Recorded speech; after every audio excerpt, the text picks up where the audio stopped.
श्री द्वारकेश्वर जयति चैनल में आप सभी का स्वागत है। कार्तिक मास कथा का चौथा अध्याय। श्री गणेशाय नमः। नारद जी बोले, ऐसा कहकर विष्णु भगवान मछली रूप धारण कर कश्यप की अंजलि में प्राप्त हुए। उस मछली पर दया करके मुनि ने उसको कमंडल में डाल दिया।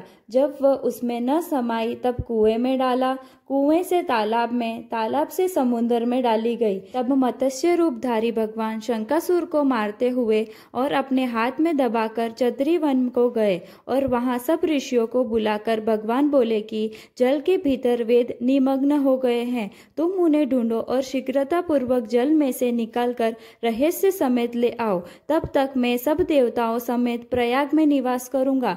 नारद जी बोले, तब तपोबली उन मुनियों ने बीज और अज्ञ मंत्रों सहित वेदों का उद्धार किया। उन ऋषियों में से जिसने जो निकाला वह भाग उसी ऋषि के नाम से प्रसिद्ध हुआ। पीछे सब मुनि मिलकर प्रयागराज को गए और प्राप्त हुए वेद ब्रह्मा सहित विष्णु भगवान को अर्पण किए। संपूर्ण वेदों को पाकर ब्रह्मा जी ने प्रसन्न हो देव और ऋषियों सहित अश्वमेघ यज्ञ किया। यज्ञ के अंत में देवता, गंधर्व, पन्नग, गृहक पृथ्वी पर दंडवत कर प्रार्थना करने लगे। देवता बोले, हे देवाधिदेव, हमारी विज्ञापित श्रवण करो और यह हमारी प्रसन्नता का स्थान है, इसे तुम वरदान दो। हे रमापते, इन ब्रह्मा जी ने इस स्थान में नष्ट हुए वेद फिर पाए और हमने यज्ञ के भाग प्राप्त किए, इसीलिए आपके प्रसाद से यह स्थान पृथ्वी पर अत्यंत श्रेष्ठ हो और पुण्य देने वाला हो, और यह महीना भी ब्रह्म हत्या आदि को दूर कर अक्षय फल देने वाला हो।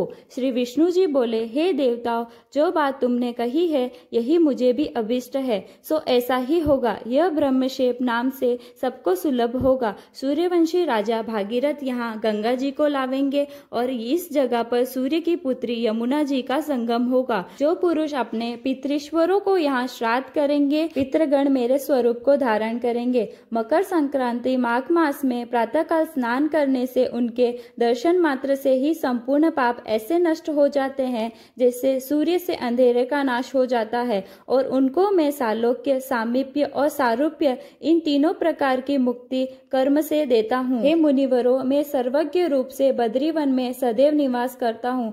जो फल और स्थान 100 वर्ष में मिलता है वह तुमको यहाँ एक दिन में ही प्राप्त होवेगा। उस स्थान के दर्शन करने वाले मनुष्य जीवन मुक्त हो जाते हैं। सूत जी बोले, विष्णु देवताओं से ऐसे कहकर ब्रह्मा जी सहित वही अंतर्ध्यान हो गए और इंद्रादि देवता भी अंशों से यहाँ रहकर अंतर्ध्यान हो गए। जो मनुष्य शुद्ध चित्त से इस पवित्र कथा को सुनते हैं उनको प्रयागराज और बद्रीवन में जाने का फल मिलता है। इसी प्रकार चौथा अध्याय समाप्त हुआ। ओम नमो भगवते वासुदेवाय। जय श्री कृष्णा।